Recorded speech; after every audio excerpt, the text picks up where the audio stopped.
feeling. It's all right. This happened once before. Welcome to this week's episode of This Happened Once Before, a podcast between generational Phish fans. This week, I was lucky enough to have a conversation with one of the coolest 12-year-olds I've ever had the pleasure of speaking to. No matter how cool you think your 12-year-old self was, it's not even close to my guest today. I hope you can hear how much I enjoyed this conversation with Reed. His next level knowledge, ability to express his love of music and Phish, and his excitement and energy are insanely infectious. With this band in the hands of the next generation, I couldn't imagine a better steward of the music than Reed. I'll share my thoughts on Reed's show suggestions before next week's episode. So Isaac chose 10/20/21 at the Matthew Knight Arena in Eugene, Oregon, as the show he thought I should give a listen to. The show gets going from the jump with an underplayed Mr. Completely, one of the most kick-ass songs in Trey's catalog. The driving nature of the song quickly allows the four-headed monster to come out and continues into energy and timbre. The split open melt, end of sessions melt ends the first set on a high note. The second set is all about the 29-minute Ruby Waves that Isaac mentions in the podcast. As we talked about, this song has become a great launching point for the band, and this version is no exception. Around the 15 to 17-minute mark, Fishman's drums are driving the band in his direction. Around the 20-minute mark, they're all locked in and clicking. And then finally, around minute 25, the jam turns into what I would describe as almost a Pink Floyd-esque Run Like Hell sound. I found myself going back and listening to this jam a couple of times and could recommend it more to someone else. The show wraps up with a fun backwards down the number line and a song that appears in the encore that I never thought back in the 90s would be an encore song, but really is a nice placement for it and sends you home smiling, is Wilson. So the show wraps up with the Wilson, and thanks to Isaac for bringing this show to my attention. This really is a great encapsulation of what this era of Phish can do on any given night. Enjoy this episode as we look at Phish's concert on 12/29/95 from the Worcester Centrum, Worcester, Massachusetts, on This Happened Once Before podcast. Feeling. It's all right. This happened once before. Welcome to another episode of This Happened Once Before, a podcast connecting generational Phish fans. And today, I think we are in store for quite a conversation. I have with me someone who doesn't have a lot of years under their belt, but they have encyclopedic amount of knowledge at their fingertips. So without further ado, who am I lucky to have with me today? I'm Reed Snyder. I'm 12 years old and I'm from Milford, Delaware. Reed, at 12 years old, you have cooler music taste maybe than I have now as a 49-year-old adult. So thank you. Tell me a little bit about your intro into this world. Well, of course, I took up guitar in 2019, late 2019, around then, and I always loved music beforehand. When I was like 2 or 3 years old, obsessed with the Beatles and not listening to anything else.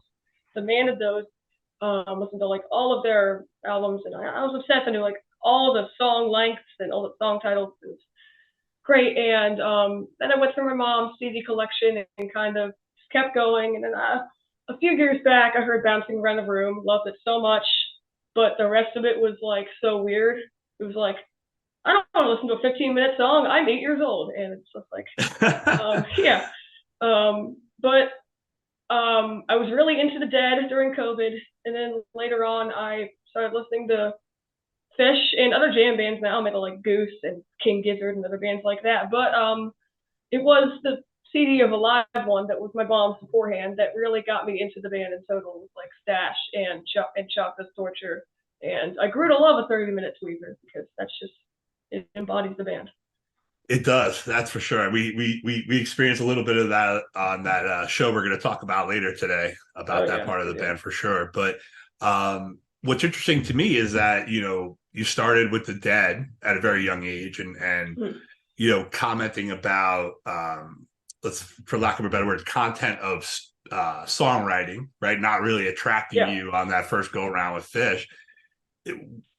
Was the songwriting a big part of the Dead experience, attracting you to the Dead?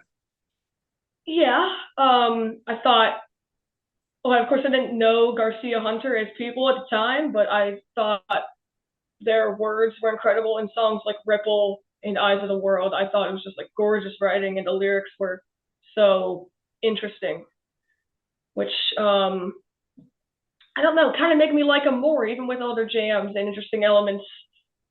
It made the band even better than it already was. I agree, and I think you touched on something interesting there, right? You dropped Hunter's name, and Yeah, I think where it's easy to talk about the concerts and the shows, but like the songwriting aspect that not only he brought, but John Barlow brought to the band, yeah, yeah. really makes the whole experience that you're talking about. So very cool. What's your what's the Dead song that you can't get out of your head right now?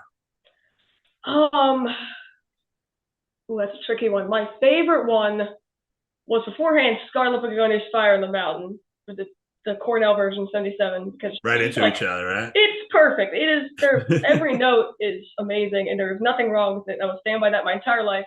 But I feel like my favorite song is Broke Down Palace. I'm not sure why. When I went to the Starlight show, I was really hoping they'd play that. I mean, they played The Wait, which was great too. But something about that song, the lyrics, like "Listen to the river, sing sweet songs, rock my soul." It is so poetic and interesting, and it is just some of the best music I have ever heard. And even studio. There's like a Dick's Picks in '72 that is awesome. But even the studio version is also amazing. I feel like jam band studio albums don't get enough credit. They're great. Yeah, that's a good point. And that was that we were talking about that. And I think one of the earlier episodes that when you step into this world, it's not as simple as it is for a lot of other fan bases where it's like, oh, well, they have those albums and there you go. Yeah. And it's 30 years of live concerts playing 250 shows a night in addition to solo projects, studio albums, and in the case with Phish, where they like created fake bands, right? Like they've created fake bands to make music. So I think it's part of the attraction I know I had was that creativity. Is there a Dead song you like playing? Well, recently in my rotation, because my parents and my grandparents always demand I play songs for them whenever they're around. Usually my grandparents, especially when I'm down there, because I bring my guitar every time. Uncle John's band and Bertha have been in the rotation a lot because it's just like simple chords, and also they're catchy and fun, and they sound cool and acoustic. So I'm not gonna bring my electric and my amp. That's just not how it works. So acoustic. Yeah, grandparents I'm aren't not really. I mean, they're not looking for a full improvisation. I mean, it's still going for like a minute or two. It's just like by then they're like, okay, play something else. Yeah, right. We play the ones we know. Yeah, play Truckin', play Friend of the Devil. Listen, as long as you're playing, right, and you're getting out there, and I'm sure that they enjoy, whatever you're going to play, and that's what grandparents are for. That's what, exactly. So now you spend some time in the Dead, and you learn the catalog, and you spoke. We talked earlier about you getting to see them live. You alluded to the Wait and all that stuff. So when Phish makes an intro as a kid, like as a young person. And then when does it get its teeth into you? When do you start really like, oh wow, this is way different than I thought?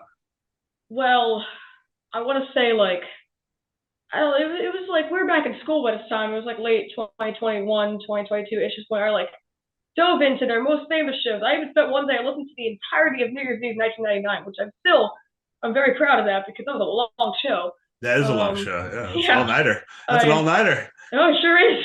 I've listened to a couple of New Year's Eve shows, like 95, which I've talked about in the messages. A few others, like I think I watched 12/31/22. I didn't watch it on New Year's Eve live stream. I didn't get a webcast by then, but I did watch it like a day after because there was like a blog that I found that had like a video of it. So let me ask you something. So instead of taking the path through the studio albums, you decided to dive into live right away? No, I actually listened to the White Tape first, which is a very bad decision. I thought that was their debut album. I was very wrong. I was like, what is all this music? That's a college thesis. Yeah. Exactly. But I really liked Kunta. I really liked Lawn Boy. I liked Picture of Nectar. I thought they were just like all really good. And then kind of around, I don't know, I listened to all of them, but it was like Undermine to Joy-ish. I thought some of the songs were getting a little cheesy and weird. So I only listened to Big Boat once because I did not like it at all. My mom must have listened to Blaze On 50 times because this is her favorite song ever. But I think it might be an age thing. It might be an age thing. So, it's great when they jam on it. Yeah. It's a good set closer. It's like you can dance to it. It's got energy. It's got a good jam vehicle, they call it. But I prefer to hear other songs personally. I thought the studio albums were good. I just don't think it compares to live recordings. I don't think I'm in the minority. I think basically everyone agrees on that. I agree. I wanted to talk. I was just picking your brain there about like how you attack the catalog, right? Because you really, when you go in, right? Oh, yeah, you sure do. There's no half-assing. Yeah, you're not half-assing it. So when you get to these live shows, and I think you mentioned it to me when we were emailing back and forth before we sat down, but I think you said like 12/31/95. That show had an effect on you. And what I like about that is that's come up a lot in these conversations I'm having for young fans like yourself, that 12/31/95 show really was the cincher. What was it to you about that show? Was that their first show in Madison Square Garden? I think it was. It was their first New Year's show. They played 12:30 the night before, the year before. But this is their first New Year's concert. Centrum and stuff. That's what we're talking about in a minute. But we'll be there in a minute. Yep, exactly. And in Boston, she did in the early '90s. But I don't know. 12/31/95. Of course, "Punch You in the Eye" is my favorite song to open with. Period. I feel like there is not a better opener. Of course, you're in for a good time when that starts. Oh yeah, you are. The "Punch You in the Eye" Reba is a very good combination to open because I feel like it's pretty common. Even though I think this show has. I can't remember. The 12/31 had the Lizards or the Sloth before that. I get those two mixed up for some reason. I'm not sure which one. That's a lot. I'll have to go back. I think it was the Sloth, but I have no idea. That song's great. The Reba is amazing because they never miss on a Reba. I love the whistling.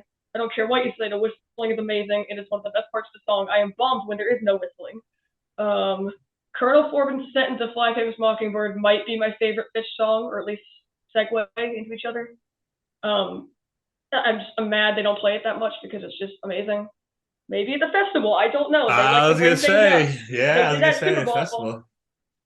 Maybe a Harpua, you never know. Harpua would be a good one too. Oh yeah, it would. But yeah, every single song from that show, you got the amazing "To Enjoy Myself." Yeah, "Drowned," exactly. Yeah.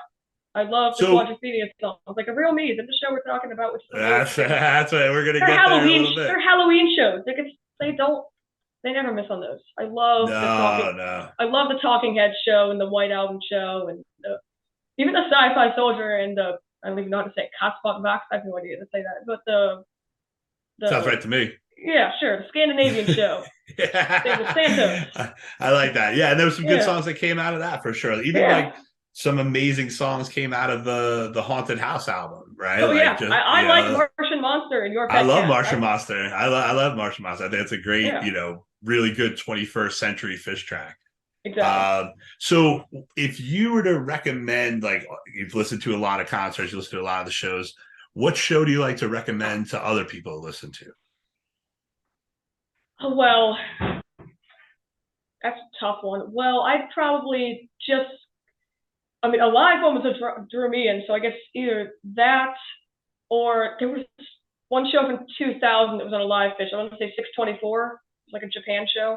That was like, I think it's a Korean opener, which is also one of the best openers. I could be wrong. I'm not good at remembering that stuff. It's okay. But that show is almost flawless, as well as all the New Year's Eve shows, basically ever. I don't think I can't name a bad New Year's Eve show that I've heard, at least. Which one's your favorite? Is it 95? That's a tough one. It might be 99, actually, just because, I don't know, it's the Sand of the Quadraphonic Toppling. It's hard to beat that. It's hard to beat that. I would usually recommend either 12/31/95, a live one, or that 2000 show from Live Phish. Those are my favorites. For 3.0, I love Magna Ball. That festival was one of the best 3-night runs I've ever heard. I've listened to, I think, every festival by now because I want to prepare for. It was still like 9 months away. I'm getting too excited. We got time. We got time. We got time. We got time. Hopefully, we'll get some holiday presents with some news along the way, right? That would be they said fall. It's November 29th. Come on, man. Like, what's the thing that you like most about like the whole scene of Phish and the Grateful Dead? Well, at the Dead and Company show, every single person I met was extremely nice. I don't know if it's the same thing for Phish. I really hope it is. Hope it's not just drug addicts who don't shower, because that's what I've heard. But I hope that's not true. You're looking at me right now, so at least you got one. No. You got one who won't be that way. So I think you're in for a great time. And what's really interesting, the last couple of shows I was at, I was actually the Star Lake show you were talking about that you were going to go to. There was young kids younger than you who were writing song requests on balloons and hitting them up to the stage, right? Oh, that's genius. Yeah, I don't know. I don't think they got any played, but it was still. It's fun to see that. To your point, yeah, I heard you talking about the Saw It again on the other episode, which was excellent. That was very. I like a dark Phish jam.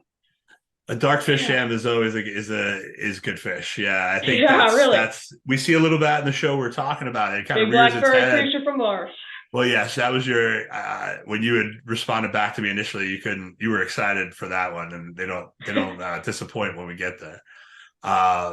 So what's been the most overwhelming aspect to you of getting into the band? I don't know. Maybe just like listening to, I Google like what are the best shows, or like what are the most essential shows. Gosh, I cannot speak. Essential shows by Phish to listen to, and I always find different ones. Like I want to have like a good understanding of like what every era of Phish sounds like. Like I don't want to listen to Coventry because I've heard horror stories and I'm scared. But it was not a good experience. Well, I mean, the ratings on re-listen are like 2 stars. I've heard The Glide is one of the worst things of all time, and it's just. I mean, Rating in the Velvet show. Sea. And you know what? I don't know if there's any value to that, right? And I think you're right in kind of like there's no point in seeing somebody or a group of people out there not at their best, mentally, physically. I am very glad the band took a break then, because they came back 5 years later. I have listened to the Hampton run, and it was just nonstop cheering during Fluffhead, because apparently it'd been a while since they played that. It's just like, oh my God, yeah, Fluffhead. Yeah, and every song from that show was a hit. They like left nothing for the next two shows because it hadn't been a thing for 5 years, and I am so glad they're back, because if they hadn't been around for 20 years and I was getting into them, it'd be like the Dead. I feel like I'm missing it. I don't get to see them. I mean, Dead and Company is as close as I'll get, and I'm fine with that. I think John Mayer is excellent, and though Bob Weir's voice is not doing great, I think it's good enough, and he can still. I hope I sound that good at that age. Yeah, exactly. Yeah, he's an old man. He's like 80. He's like 80. He's in better shape than I am. I don't besmirch the man for what he's doing. I saw that. Go on the guitar. Yeah, I caught him this summer. It's a great concert. It's a great concert experience. Oteil Burbridge is an amazing musician. They're all amazing musicians, and it's you'll never have a bad night, and especially with Phish. Every time I see them, it's like I don't know anybody else who's doing it better right now, right? And Goose is on the way up, and there's some other bands on the way up, and I'm glad you mentioned those earlier, because that kind of shows the cyclical nature of all this, right? Because there will be someone who will come along. I'm not going to get into the Goose Phish debate. They were passing the whole thing. Whatever. I don't want that. I don't want to get into that conversation. But it's more about it will happen at some point, right? Like it's going to happen. Phish is not going to exist forever, as much as we wish it will. And that band may not even be in existence yet. Yeah. They may not. You might be the lead guitarist of that band when it happens. Who knows? Who knows? So have you listened to a lot of older, shows from the era that I'm focusing on the podcast from like 1988 to 96? Not really 88 to 90-ish, though. I feel like they haven't really found what they're good at yet, really. I mean, I'm not saying they're bad. They're definitely good. It's just, there's 826, 89 Townsend, which is an excellent show. And that's why they put it on Live Phish. But I feel like 91 and 92 is where they start to get really, really good and start jamming out and playing, songs from A Picture of Nectar, which is still played today. And onwards is excellent. My favorite year is probably 97, but 95 might be probably top three. I mean, it's probably 95, 96, 97 are probably my favorite years of the entire band, because every single show is good. They debuted so many great songs that year. They played so it's just basically perfect. It's like, it's what I like. It's what I want from Phish. Yeah, they came in. That's really when the rocket ship took off. That period is they go from, to your point, 95 to 98, and then 99, they're playing the largest New Year's concert on the planet. Yeah. So, it's quite an arc from seeing them on a ski mountain in the summer of 95 to a swamp in Florida with, however 100,000 people were there. Yeah. So I have like that little questionnaire, that I sent over a little talk about. We're going to go rapid question firing through there. So I think you mentioned earlier the first Phish song you ever heard was Bouncing Around the Room from a live one. All right, that's a good one. That's a good get. That's like a good earworm, right? Because it doesn't really leave you. That stays, that you can be singing that song for a week. Yeah, it's so catchy. Now we're still working on the first show you attended, but what was the first show you watched, beginning to end? Beginning to end, I watched. Well, I hadn't really. I guess like after the fact, I did watch the SPAC. Both, I guess, SPAC. I never heard to say it. If they're both nights this year, SPAC. Okay, yeah, I watched both nights this year. I thought it was incredible. I really liked that. Both nights this year, 825, 826. I saw Derek Truck sit in, which was amazing. Jesse Truck's band is a great band.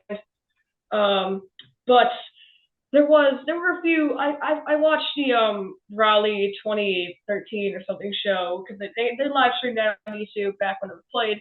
And I had watched it when I become a fan, and I watched it the whole way through, from the Stealing Time to the Faulty Plans, whatever the encore was, and I thought it was very, very good. Or A Day in the Life, that was the encore, and it was very good. It wasn't a live stream or anything, because I was not a Phish fan when I was 2.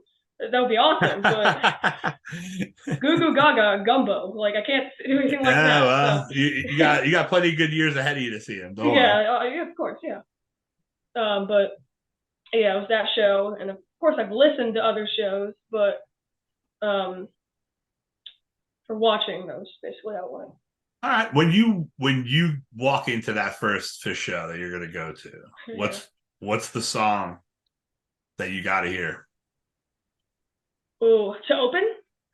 Your number one. Period. You can call the opener if you like. I'm just looking for what's that number one song. You're like, they have to play this tonight. Well, I would say Harpoo, but that'd be too greedy. So let me think of something else. I don't know. Curtain With, maybe. That song is just amazing. Has to be really? With. If it's without, then I don't think it's good. Or entire game. Song. Whole game headset, but that's definitely not happening. Well, that hasn't happened in a while. I think 94. 94. Great so it's realistically Curtain With, because they just played that to Greek, and I did watch the set opener from that show, and I went crazy. All right, that's a good opener. That goes up there in that pantheon you were talking about with like Punch You in the Eye and Carini openers. Like that really gets the show going. Or Kill Devil Falls, also a very underrated opener in my opinion. I love that song. That's a good one. That it's got a nice little opening guitar riff. Gets it really. So cool. Yeah. Plus they can jam on that. The Syracuse version was like 20 minutes. It was awesome. Oh really? I gotta look at that. I didn't realize that. It was from the night after Star Lake. Yeah. Sorry. Okay. Go on. No. They went to Syracuse after Star Lake. Yeah. I did both nights at Star Lake. Yeah, they were fantastic. Yeah. Great tweezers also from that show. There's some good highlights there, like really under the radar highlights is at end of set 1, first night, the Sense and Subtle Sounds, like Mike drops like 7 bass bombs that just rattled the whole place. It was insane. I figured they just finished after Maze, but I was wrong. Yeah, it just kept coming. Yeah, it was great. Yeah. You can't get enough of it. Oh yeah, of course. So what song are you hooked on right now? What's the one running through your brain? Probably the bathtub gin, specifically oh crap, which one was it? There's a stash for the island tour, but there was a specific bathtub gin that oh yeah, it was like a '97 bathtub gin. It opened the show, and it was it was probably the best jam I'd ever heard, and I probably listened to it like 10 times in the last like week or two because it is just amazing. It was like 25 minutes long, and it opened the show, and I think it was like sometime in '97, which is my favorite year. They don't really mess up bathtub gin ever. That song's like amazing in my opinion. The lyrics are strange, but that does not make or break a song unless you're Contact. I don't like you, Contact. Yeah, take a note. Contact, he's coming for you. Tires are the things on your car that make contact with the road. Inspiring. Car is what you are when you go. What is it when you go out to get towed? I forgot that line. Yeah, bummed is what you are when you go out to your car. Bummed is what you are. Yeah. What's your favorite studio album? Probably Rift, because it's a concept album and it has a lot of my favorite songs on the whole record. It has My Friend, My Friend, which is also one of my favorite openers and one of my favorite songs by them. It's got Maze, it's got Mound. I think Silent in the Morning is one of their best songs. It's so underrated. With the horse. But I love title track. I love basically every song of that entire album is just amazing. Yeah, Rift is one of those I played a lot in my early years of the band. It was it had just come out when I had seen them live for the first time. So those were the songs they used to, play a million miles an hour and, sparkle and just hear them and just blow your mind how fast Sparkle, they were. What's their favorite cover song they do? Probably Cross-Eyed and Painless or any Talking Heads song. I just got into Talking Heads because of Phish, which is a very interesting way to get into the band that was very well known. But Remained Light is one of my favorite albums of all time. I need to get it on vinyl. I have like a 200 vinyl collection over there. And I don't know, Phish has exposed me to a lot of bands. I actually listened to the Velvet Underground, and Nico also came from them. Or I guess not with Nico, it was Loaded or whatever that album was. It was they did all the Halloween shows that had played full albums in. I know some of them, but the ones that I didn't know at the time, and they put me on new bands. I think that's really cool. But Cross-Eyed and Painless in Cities, also Mike's Funky Bitch is amazing. As a musician yourself, and hearing one of your favorite bands cover these iconic albums, right? Like they say about Loaded that it didn't sell a lot of albums, but the people who bought them started bands. That's what they right. So out of all of those albums, which one resonates with you as an artist? Maybe it's biased because of how much I love the band, but the White Album is just like, when I was 5 or 4 years old, I could tell you every single song and how long they were, and I'd be like, this is a coincidence. This song is the exact length of this one. That's interesting. And it was just like, I don't know how it started. I just like found my mom's CD collection and listened to all the albums, and my dad's too. Gotta give him credit. And just listen to all those things. And but the White Album is amazing, but always a good album. They played entirety for them. So yeah, great. I think the Beatles are an amazing entree into music, right? For a lot of us. For a lot of us, it's like our first the thing we hear the most, the band we probably hear the most for a lot of us growing up, from your parents' perspective, that they love the Beatles. They really love the Beatles. So that's a good one. Yeah, the White Album too. That's not a short one. It's not. Yeah, they could have cut some songs, but that was an all-nighter for them that night. I think it was like 3 a.m., something like that. They even played Revolution 9. They really went there. I think Fishman got naked on stage that night. I think he went full naked. Right, because that's the album. That's the album cover on the live Phish. Oh, is it? That's the great. naked guy. Yeah. That's great. So in the composition "You Enjoy Myself," there's the four word refrain, and the way I ask this question is because I feel like these four words are delivered with like a different vibe each, right? Like they kind of bring a different mood to the song. So I've just been asking folks, boy, man, God, shit. Well, I do agree with Joseph that the build up into Boy is amazing, and it's kind of like crashes. It's like all going crazy. They're just going up the scale, and then Boy just crashes down there. That's amazing. But probably that, since I can't choose Washington Easy Drive Me to Firenze, which I need to figure out what it means. I think it's like something about Florence and an art museum, but maybe that time, because if you listen to every yen, they change the words, so it could be something different every single time. And then there's a vocal jam too. So well, the vocal jam is just a Chris Cadura light show solo. That's what that is. It is. Yeah, that's what it comes down to. The CK5 solo during the vocal jam. Mm-hmm. So we are going to pivot into the second part of our conversation today, where we are going to discuss Phish's concert from 12/29/95 at the Worcester Centrum in Worcester, Massachusetts. And the reason why I wanted to choose this show is there was a lot happening around the band at this point. You have the very infamous 12/31/95 creeping later in that week. On the show we're listening to now, 12/29/95 is the 1 year anniversary of the 94 Providence, David Bowie. Yeah, so which was just playing on Phish radio earlier today, and I heard that. I was like, oh man, that's crazy. It was crazy. It was crazy. Yeah, I was in attendance. I do have some attendance bias as that's awesome. I was there for Bowie, and I was there here for this show that we're going to talk about. Wow. So when you responded and you looked at the set list and you were like, "Oh, McGrupp, Big Back Furry Creature," I'm like, "Oh, he's missing what I really can't wait for him to hear." And we'll get to that point later on. But were you familiar? Were you familiar with this show before we decided to listen to it? No, I was not. I was aware that they played a couple shows before the Immaculate New Year's Eve shows, which they're doing this year. And I might try to convince my parents to get webcast tickets for it because I really want to see that. But I was not familiar with this show in particular.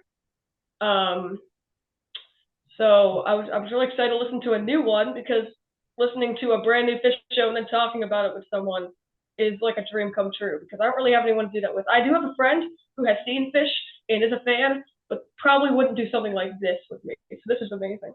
Thank you for this opportunity. Cool. No, my pleasure. I'm mumuch older than you, and I look for people to have these conversations with, because my wife doesn't want to hear it. So it's there's the people who really like Phish, right? Great. Jerry said the Grateful Dead are like black licorice, that people who like them really, really like them, and that's the way we are with this band, is that it becomes part of who we are and like a badge of honor, when you say you went to these shows or you saw that, or how many X shows you're going to wind up seeing in your life. So I'm glad to hear you weren't familiar with this show specifically, and that you were able to go into it with a fresh set of ears, knowing that this might go down arguably as one of the best months in the band's career. For sure. I had seen, I think earlier that month, the Albany show at the beginning of December, and that was like they were just coming into it from they used to play from like the night after Thanksgiving through New Year's, take Christmas off, but but that's what it was back then. And when you look at the dates, they were just every night. So I think Binghamton has a highlighted show from that December, pardon me. So this is a really as the rocket ship is boosting off moment for the band, that not only we were talking earlier, like this is their first year playing the Garden on New Year's Eve, which has now become tradition. Oh yeah, every year. We're almost 30 years later, and it's everybody's like, what do you mean they're not doing it? Like it's just like, how dare Billy Joel Yeah. Right. So I think the energy of what's to come, I think, starts in this show a little bit. Yeah. And Makes the sense. fact that I think I wrote down the note, I believe the year before this, or 2 years before this, they played their New Year's show in Worcester Centrum. So in the Yeah, I exact remember that. arena, right? Yeah. So they're familiar with the arena. It's the second night of 2 nights in the same spot. So, everybody's been there a night, they're comfortable, they're ready to come out for night two.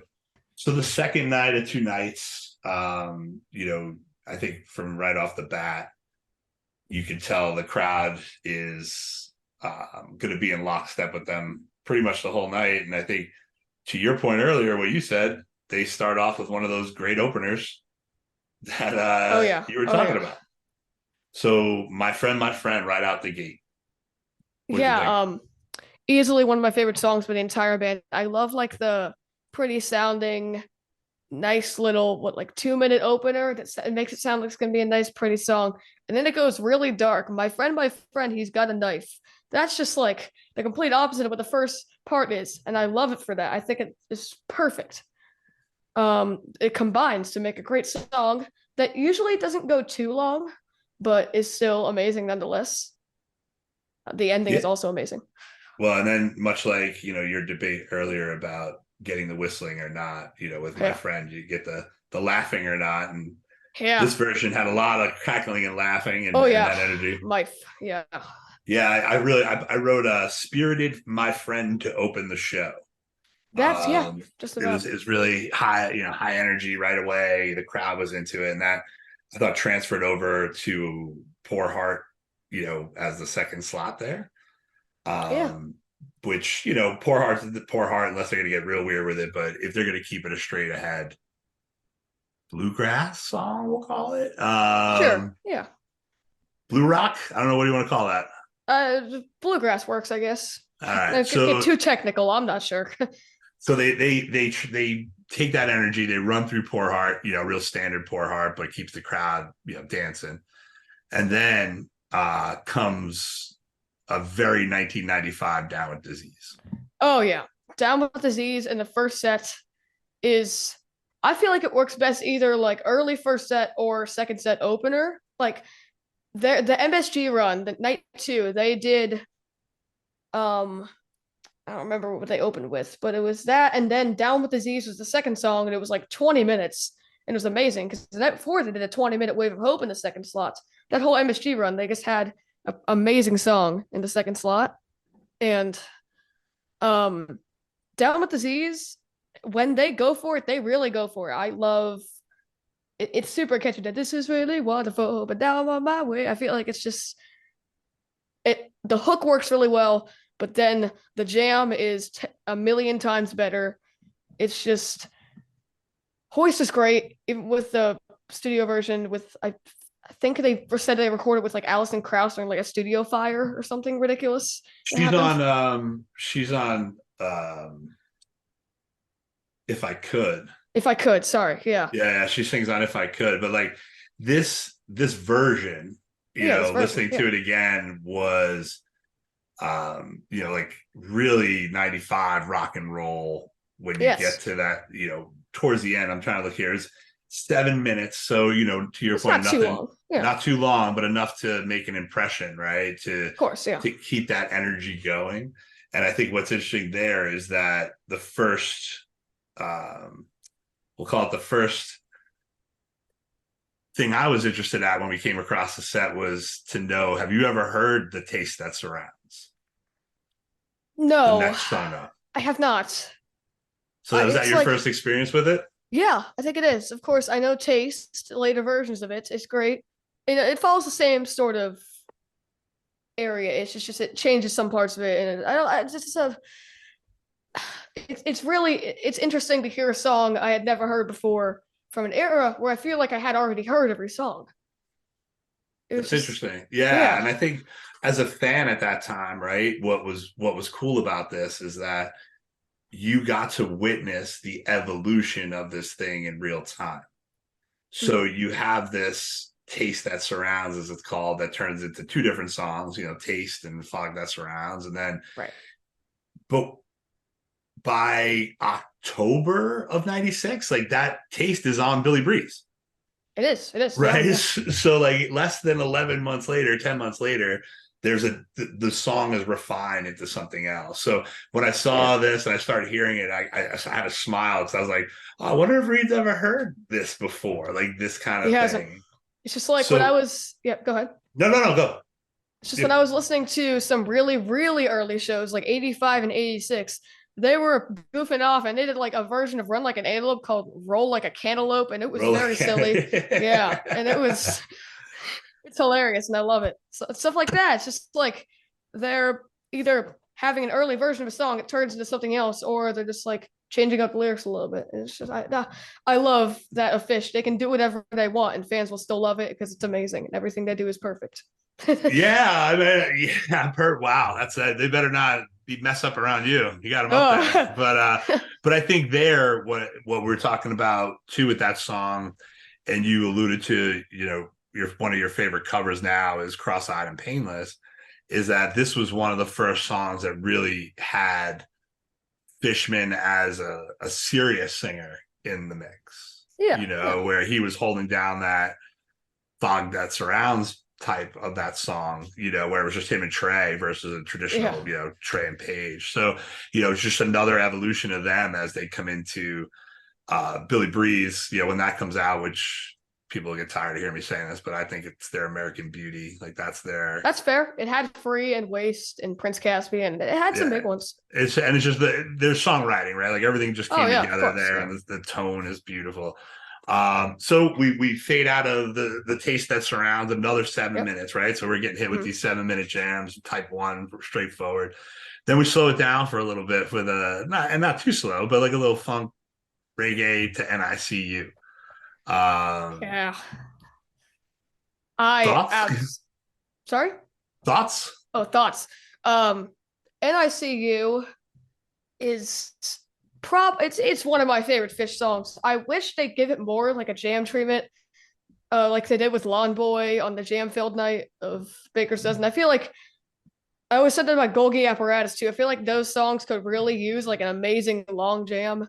But even on its own, NICU is a very catchy song, and I think it's very easy to dance to. And if I saw that song live, I'd be very happy because they never mess it up. And this version was great too. I love NICU. I think it's great. I like that song too, and you hit on something there with that it's like very danceable. It's one of those that's going to keep you moving. You're not going to slow down the crowd. And one of my notes here as we go into it, and I wrote, it sets up the next 30 minutes of Phish perfectly. Oh, right? It should. Oh, yeah. Because what comes next with the next two songs, and both of those songs is clocking in total over 30 minutes, to me really can show someone in a snapshot the band at their best in 1995. Yeah, Stash and Fluffhead. It doesn't get much better than that. Two combos that are always around the 10 to 15 minute mark, or even more sometimes, which is great. I mean, I love long jams. Stash is probably my mom's favorite outside of Bouncing Around the Room because she had heard it on a live one, and also she loves. I actually learned how to play the main theme of Stash on guitar. It's really fun. It is hard, and I slip up a lot, but it's fun. Yeah, you learn. Look, I'm learning how to do this podcast. You're learning how to do that. Like, embarrassment is the entrance to learning. So that's there's no other way to do it, man. So I just read that recently. I'm holding on to it, so you can use it too. Great. But yeah, I think what I loved about this portion, right, is I really haven't gone back to a lot of these shows in years, and when I'm listening to them again today, especially before we went on, the energy of that first show is just that, like, it doesn't stop. There's no slowdown. There's no slowdown song. There's no Fast Enough for You in there or something. Bug's not out yet, but like some song that's gonna just slow you. Everybody's gonna catch their breath. Yeah.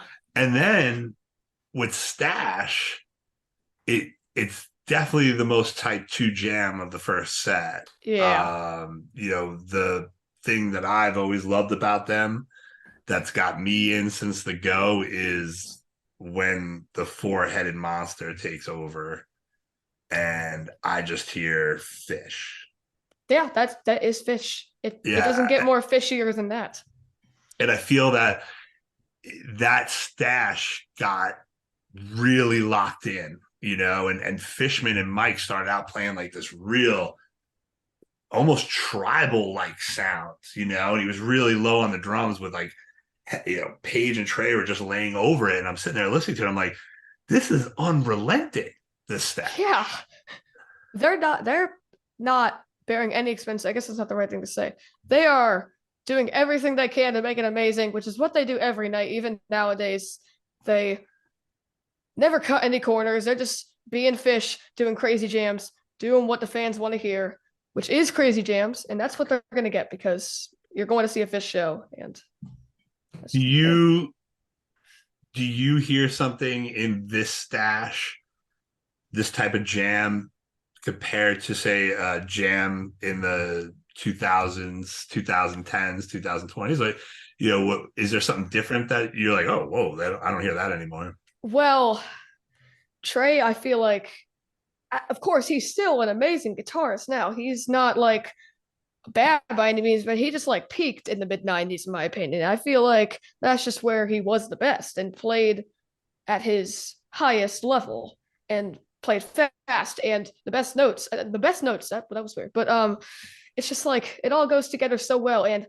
while they will play a good stash now, it's just like I feel like the stashes were kind of weak this tour. That's an unpopular opinion. I thought the Burgess one was great, which is why I'm sad I wasn't there. But there were some other ones that I just didn't think were as good. Because, there's never... Every show on a tour is not always going to be great. But... 100%. Yeah. But every song won't be 100% night to night, right? Like, that's the beauty of where they can be in their career now, is that it's okay to make a mistake. Right? Like, they don't feel the need to be perfect. Yeah, exactly. Which, unlike the next song, which is played pretty much note for perfection. Yeah, just like You Enjoy Myself.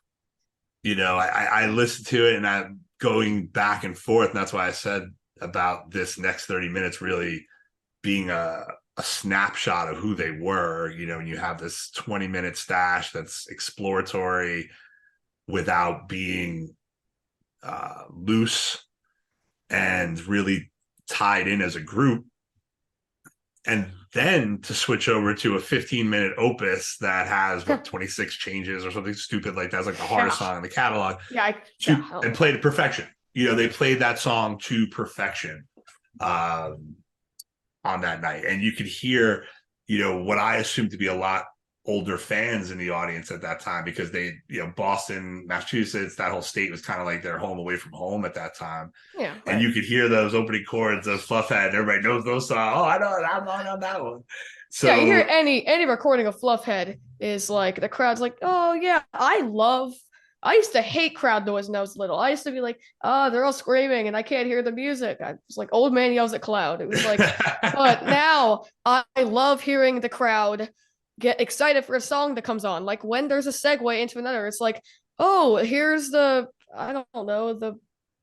whatever song out of song Y, song X and stuff. Yeah. But I love hearing the crowd be like, oh yeah, I love this song. It's just like they're all happy to be there and hear what they like, and I think that's great.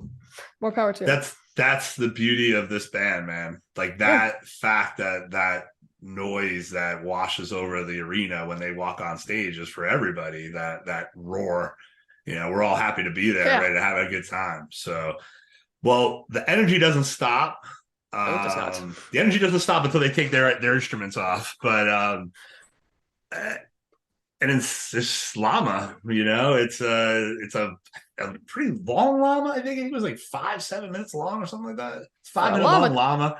Yeah, for a fast llama, that's shocking. Yeah. So almost you'd have to think the last song of the set, but they really just kept it smoking from My Friend all the way through the first set, Llama. So what'd you think of that? Well, Llama is a good song. I think it opens Picture of Nectar really well. I think people really like the slow llama. I like the cities and the slow llama from the fall tour. I thought that was like immaculate. But I feel like Fast Llama is where it peaks. I don't think it gets much better than that. No, it doesn't. It doesn't. It's hard. Like if to your point, like at this time period in the band where he's Jedi Trey and he's playing a million miles an hour and all that stuff, like this is part of that experience, right? You want to hear that go as fast as humanly possible and everybody go. Yeah. So they have to be a little tired at this point, so they take it off and they huddle around the microphone to a Sweet Adeline to close the first set, a little barbershop quartet, which was nice. Calm everybody down for the next 20 minutes before we were in trouble for the next, the second set. But it was a nice, sweet way to close out that first set, intimate in that kind of place, everybody hushing each other, getting quiet. But what was the highlights for you of that first set? The whole set was stashed into Fluffhead, obviously, because when it gets over 15 minutes, I mean, it's probably good. I mean, unless it's like a Soul Planet, which I don't know. I don't like Soul Planet or Set Yourself Free. But this is 1995, so we got to keep in mind these were the long songs by then. I thought these were played amazingly at the time. A lot of them were, but these two especially were great. And I like my friend, and I See You. I think we're probably highlights. Yeah. All right, nice. And I one more thing to put in there. I don't like acapella Phish. I don't like I Didn't Know. I don't like Grind. I don't like Sweet Adeline. It's not for me. I get some people want to hear, I don't know, whatever they're talking about, and I Didn't Know. I don't know what they're saying. It's just like basically unintelligible, like gibberish about, I don't know, the weirdest things. I get why some people like that. Acapella is a whole thing, and people love that stuff, but I personally don't. So closing with Sweet Adeline, I think it was better to close with Llama, in my opinion. So you're not even hearing it at all. That's just me. I mean, at least it's just one. It's just 1 minute. So yeah, I was gonna say there was one I didn't know that I've heard that was like, I don't know, 9 minutes somehow, because they kept going to make all these weird noises. Vocal jam. And they're like, vocal jams, right? That's just no. No Sweet Adeline for your bathroom break. No. Head to the bathroom. Yeah, all right. Yeah. Fair enough. So they go take a break. Everybody takes a break. Comes back for set 2 and opens with, one of the most fun reggae beach songs, I feel like, in the Phish catalog with Makisupa. The original Phish song, as it's called. Which is very weird, because it is like, there's only a couple reggae songs, so calling it the original Phish song is kind of a stretch. But anyway, the set 2 opening was strange. This is like Makisupa, and the song we'll get to in a minute, is a very interesting way to open a show from 1995. But I like Makisupa. I think it's catchy. I think it's I like reggae. I like Sublime. I like Bob Marley. I like stuff like that. I like cool, like beachy stuff. So I think Makisupa is good. It is not that many lyrics, we'll say that. But then again, you're not coming to Phish for the lyrics. You're coming for the music. So. Well, it depends. Some of these new songs, they have some tremendous lyrics. That's true. Songs. The Phish you're getting into is pretty incredible songwriting at this point. At least compared to Makisupa Policeman too. Yeah, we'll say that. Yeah. Now you alluded to something there, and that's quite a good pickup with your ear, and I wrote something similar about the transition into the next song. Cars, Trucks, Buses. Yeah. There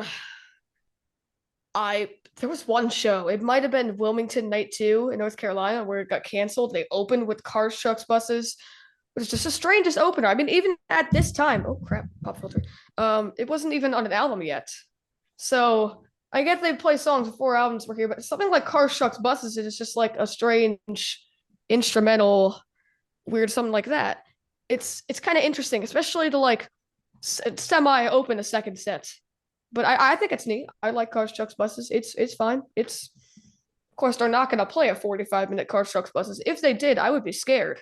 Yeah, and I think this is a Page contribution. I believe he wrote this. Yeah. So it was like it wound up appearing on Billy Breeze later that year. So it's on that album as well. So I think it was just something that was in the rotation at the time of hammering out these songs. And we talked about that earlier with Taste That Surrounds, but a lot of songs that we know as fans and get to see live or get to hear live really get worked out on the road. Yeah, they do. And I think that's awesome. I like when bands debut songs before they're on albums. Even something like, hey, I don't know if you like Dave Matthews Band or not, but I do. Like, they debuted a song in like 2006 called Break Free and then didn't play it for a long time. And they put it on their newest album this year, which is awesome. So I think that's a cool way to do it, right? Yeah, the fans know it's there. Yeah. Yeah, and the fans love that song. So I think it's also something like Everything's Right, which had been played for a while before and got put on Sigma Oasis. That had been around for years. So that's great.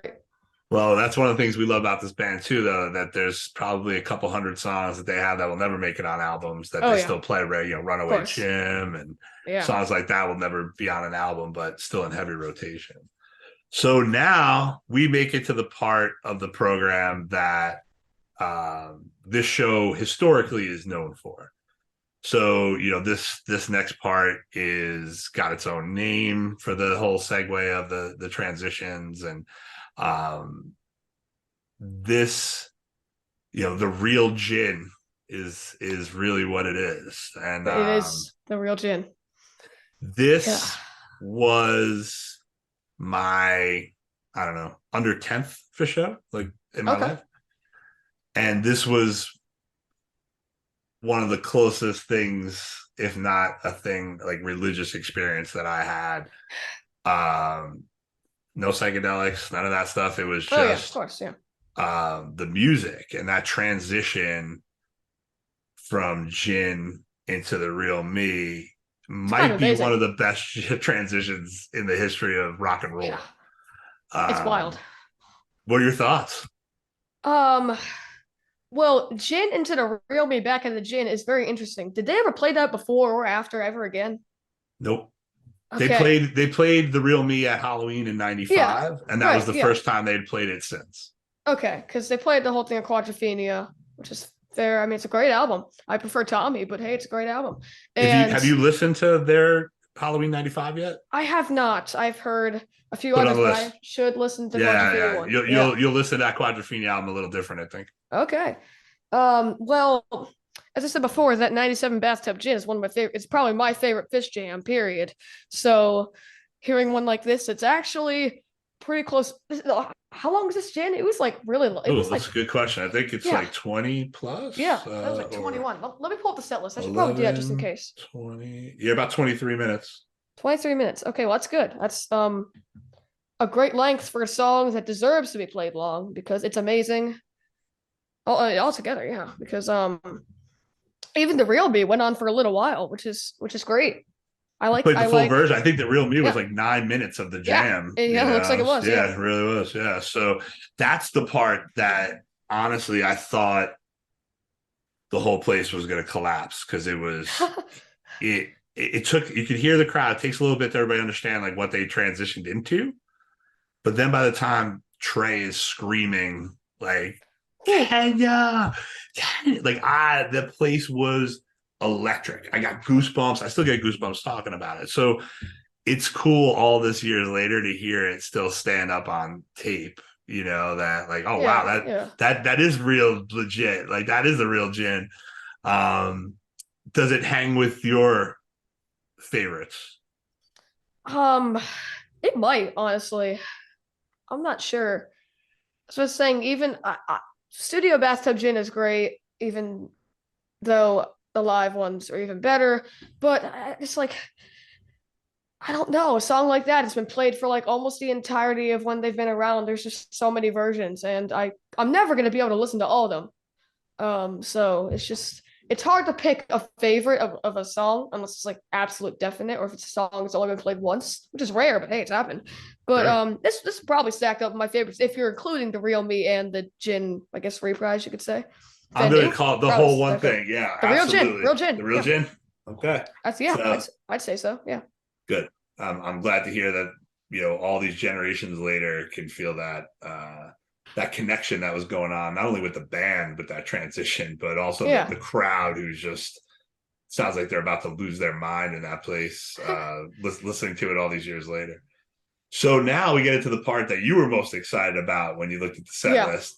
So I hope it didn't disappoint. We start out with McGrupp, which, like sloth is we talked about in a prior episode. When you get a sloth or a McGrupp, You're excited. You're excited. Yeah, exactly. So it's what'd great. you think? I want to say they only played McGrupp one time in the summer tour, which I think it deserves to be played more.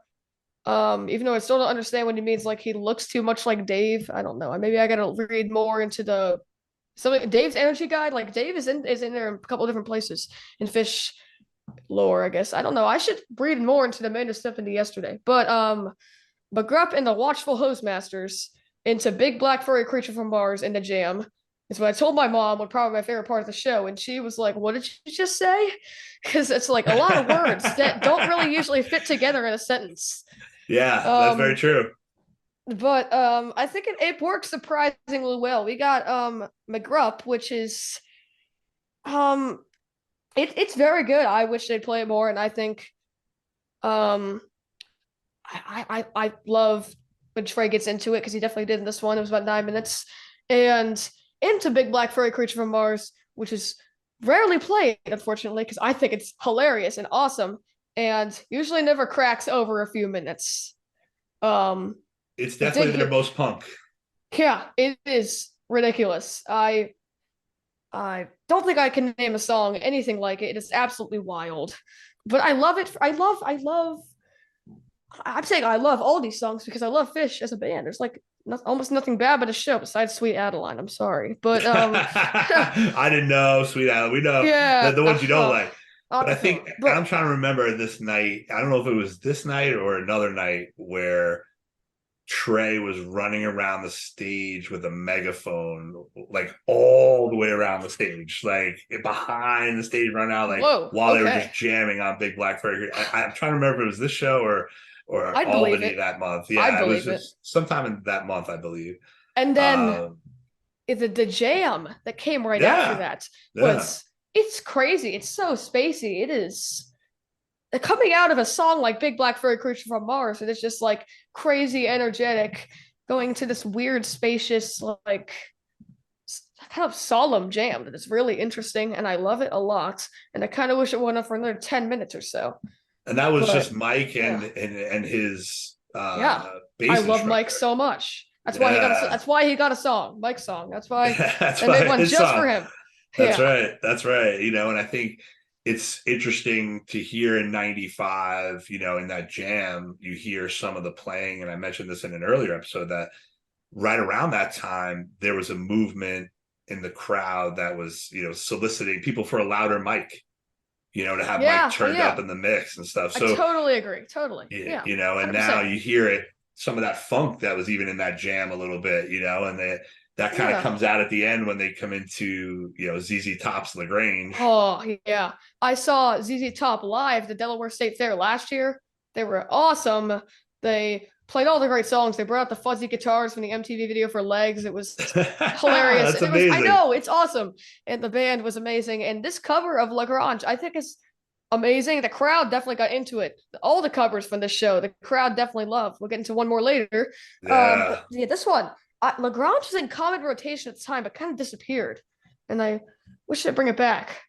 Because that would be a good one to bring back, right? Because it does have that old rock and roll. They could probably fire that up real quick. Regardless if you've never heard a Phish song before, or if you're a lifelong fan like you know LaGrange because it's a classic and everyone knows that song. So the next I'm trying to remember. I think it's the podcast coming out on December 1st, and that we talk about that because they were doing a Nectar show in '88. Oh, okay. And that's in there, and it's like in the bar, you hear glasses clinking, all that kind of cool stuff. So to your point, awesome. This was something that was in heavy rotation. That as a band who, you start out playing covers, right, and then you start working your material in. This was one of those that still hung around for a while, but before they started doing all the Halloween shows and getting all those covers pulled out of there. Something's got to give, right? Yeah. So now we get into, your first Phish song. Exactly. Right? And it remains one of my favorites. Bouncing Around the Room is excellent. My mom said that if she saw Phish, that'd probably be one of her top 3 songs just to hear live because it introduced her to Phish. I've introduced her to a lot more as well, but it was what led me to hear it too. Because if she hadn't heard that song at the YMCA and hadn't bought that CD, I probably wouldn't be on this podcast right now. So that's amazing. Hey, that butterfly flaps its wings and you're on a podcast. That's how it goes. That's Yeah. And then closed it out with another cover. Like you said, we were another Hendrix. cover in the wings. Oh, you're familiar with Jimi Hendrix? You heard the name? No, who's he? I never heard of him. I've got one of my buddies into Jimi Hendrix recently. He cannot stop listening to Electric Ladyland. I love Hendrix so much. Definitely one of my favorite guitarists of all time. If he was still alive, I would pay good money to see him. I wish he did not die so young, but can't control that kind of stuff. So fortunately, all we got left is the recordings, which are still amazing. And Fire is a great song. And when I was like younger, like 5 years ago, I also was digging through other CDs because our car had like a 6 CD changer, so we could just listen to those. And I had my parents had a Jimi Hendrix CD that I listened to a lot, and this was like the first song or second song on it. So this one always came up, and I loved it a lot. So What'd you think of this version? Very, very good. They always played Fire really fast, even nowadays, because it's still an encore that they play sometimes. And I think that's awesome. Like they played at the Man, I think, at the summer tour. And that's great. I think it's super upbeat. Also, like Lagrange, everyone knows it. It's cool. Even to close a set like this, I think it works great. Yeah, a couple covers and an original thrown in, right? And it's like, yeah. And then we encore with hopefully a future jam vehicle for you, as you said. Yeah, I feel like they could do it. They could work out Golgi. If they can do Lawn Boy, I think they can do Golgi Apparatus. I feel like it's just they already have the middle section of Golgi in there, like the 7/8 and then 8/8 section, 4/4. Gosh, time signatures. It's awesome, and I think Golgi is one of my favorite songs. Probably it'd be my top song to choose to close as like the first set. I feel like that's the perfect first set closer. That or like Divide the Sky or David Bowie. Junta's so good. Has all the great songs. Well, there's a lot of compositions on that one. Yeah, exactly. They never really got as much jamming on studio after that one. Of course, they would keep doing it. It's just not as much. But still, Golgi, excellent. This version, no different. Makes me just realize how much I love this show. So is this a show that you would recommend to somebody else to listen to? Oh, absolutely, for sure. If they were looking to me to find if you're looking to get into Phish or listen to some new shows and they already listen to some entry-level stuff, I get into that first. Because I don't want their brains to explode when they hear the real Jen, because that was just amazing. But yeah. I would totally recommend this to them. I think anyone would like this if they're a Phish fan. If they're not, then I don't know. It's a little crazy, but hey. It's tough to recommend anything Phish related to a non-Phish fan. So all our recommendations will assume the other person likes the band already. So then absolutely, totally, 100%. There you go. Perfect. So I asked you before we started to recommend a show to me post 2011. So what show post 2011? I actually had a show ready even before I listened to Joseph's, and I was like, I wasn't gonna choose the show he picked. I was gonna choose a show to spell something out though from Dick's Sporting Goods Park, which I have that and so another show that I want you to hear. I have. Let me pull it up because I have it on my phone right here. Let me see it. It is. Let's see. Let's see right here. The questionnaire. Okay, September 6th, 2015 at Dick's Sporting Goods Park. Okay. Yes, September 6th. It's it opens with The Landlady, which is always cool, and has a lot of great highlights like Slave to the Traffic Light and Piper and Tweezer and stuff like that. But then they get to the encore where they play Tweezer reprise and everyone thinks it's done. Then they play Harpua. Oh. Yeah, and then I think everyone was apparently people started leaving after Tweezer reprise because I thought that was it. And then I don't know, they heard the Papa and they were like, oh, because it had already been like a year or two since the Northerly Island one, which was the last time they played it. This was the Second City, which gets a lot of hate. But yeah, it gets a lot of hate. Yeah. But actually it doesn't stop there. because if you keep going, it tells a whole story. Because then there's a cover of After Midnight by Eric Clapton. They play They play NO2. They play Keyboard Army for the first time in like 20 years. All in this encore? Yeah, it's an 8-song encore. It's an 8-song encore, and then you got Your Pet Cat, Once in a Lifetime, and United We Stand. Altogether, those songs spell out the words "thank you." So that was the end of the tour. Very cool. Yeah, it's very awesome. cool. I like that. All right. Yeah. So 9, 6, 13. 15. 15. I'm sorry. Yeah. Nah, I'm glad I asked. And 9, also 6, one more. Also 2015, the Magna Ball 82215. If you haven't heard it, you might have, because it was just a big thing by then, I guess. And it became an LP on LP, which I'm hoping to get on vinyl someday. The Tweezer and the Prince Caspian from that show it's like, I don't know, 30 to 40 minutes. It is a monster. It was one of the best jams I've ever heard. The whole show is amazing. It's long. It's like 3 sets plus like an hour late night jam, because that's what they did for every festival at the time. And then the encore. But yeah, 8/22/15 Magna Ball. 2015 was 2015 was an exceptional year for the band. Seems like it. Yeah. Seems like it. Yeah. Some good recommendations here. Yeah. So I appreciate that. Thank you. I'm looking forward to listening to those. I'm definitely going to let you know my thoughts on both of them. But thank you so much, Reed. This was a great conversation. I really enjoyed our time together. Thanks for having me. No, it's my pleasure. Your knowledge, your excitement, and what I love for you the most is that this is just getting started. And you have this all ahead of you. You have a healthy band that's gonna, show you some live performances for the rest of your life. A good time. So hopefully we'll cross paths somewhere in Delaware at some point. Okay. At a festival. Awesome. And I really enjoyed this. I did too. This is awesome. Thanks so much. You came prepared. You got the goods. You're a musician, and your musical knowledge for someone who's only 12 years old is insane. And I mean that in the best possible way, insane. Oh yeah. Because I wasn't nearly as cool as you were at 12 to figure out where the good music is, right? And you got this whole thing. You're gonna find out more good music every time. Oh yeah. Like I told my wife, don't worry. There's never enough time. You're never gonna get to it all. But as long as you keep looking for it, you're going to keep finding it. So keep trying, keep practicing. Thank you so much. And of course, I look forward to talking to you sometime again. Okay. Thank you so much. I had a great time. This is so fun. Glad you did. Thanks, Reed.